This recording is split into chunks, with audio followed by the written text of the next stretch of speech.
Tonight, I'm installing the traction bar for my Scion tC from TB Performance. This is actually an older design I got secondhand. The newer one is a lot less complex. The current design only has these pieces here and this one.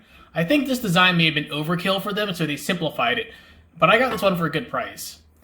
It's going to get installed right about here. It comes right across here on the chassis. You can see I have the mid-chassis brace, though my paint job isn't holding up as well as I hoped. The only brace I don't have from TB Performance is the rear one. It'll actually replace this piece here. Make sure the car is level when you do this because the tolerances are very tight. I was recommended this by other owners. So make sure you're either using ramps, that you have jack stands on all four corners, or if you have a friend that has a lift, put your car up on a lift. Then use a 17mm socket with a breaker bar and remove this bolt, this bolt, this bolt, and this bolt. Alright, so I've already run into some issues here. I wasn't able to actually get these two bolts in place because they were too far apart for the brace. And it turns out that's because this piece here has a trapped nut on the top here, and it was actually too far forward.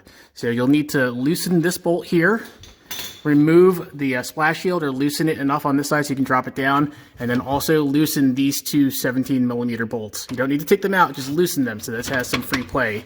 Then you can push this piece back and get the bolt in. So I'm going to do the same thing on the other side. All right, so this side was actually more difficult to get in place.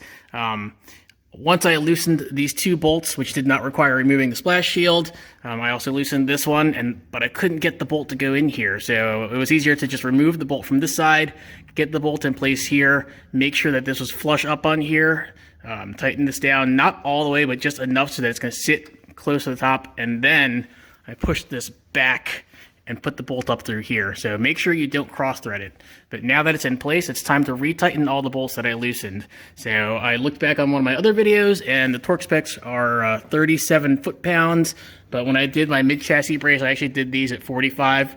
I don't think I'll actually need to do that on here. So I'm just gonna do 37 all around for all of these 17mm bolts.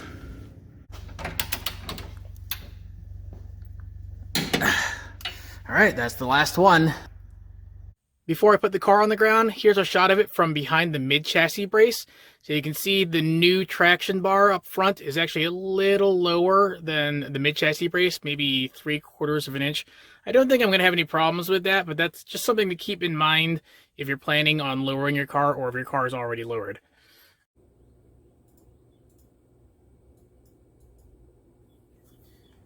This is the part of the video where I'm usually sitting in my car going over the part that I just installed, but due to quarantine, driving time is quite limited.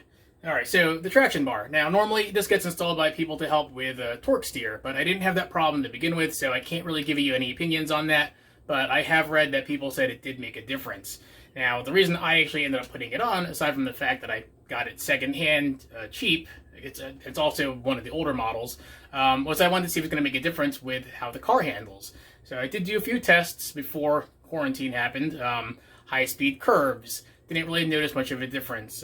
High-speed cornering, it did seem a little bit better, but it could just be in my mind. Now, where it actually paid off was I had to avoid a pothole and then a manhole cover and do some serious swerving.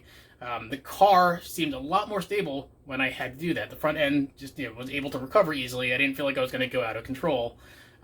So I think if you're doing autocrossing, it's going to be a very beneficial part, especially in conjunction with the mid-chassis brace, possibly with the rear brace as well. Still not sure about the rear brace because we already have one on the TC, and the TB Performance one is just basically a beefed-up version. But if you have all three braces, I'm curious to see what you think, if it made a difference or not for that extra rear brace. Please post up in the comments below. Oh, if you're wondering about the wrist brace, unfortunately, all the extra hours working because I'm in IT has taken its toll. Sometimes I'm working like another 4 or 5 hours past the clock. Hopefully this won't affect any future DIY videos, but we'll see. Well, if you haven't hit subscribe to my channel yet, please do so now. And as always, thank you for watching. And now, back to some editing. Make sure the car is level when you do this because the tolerances are very tight.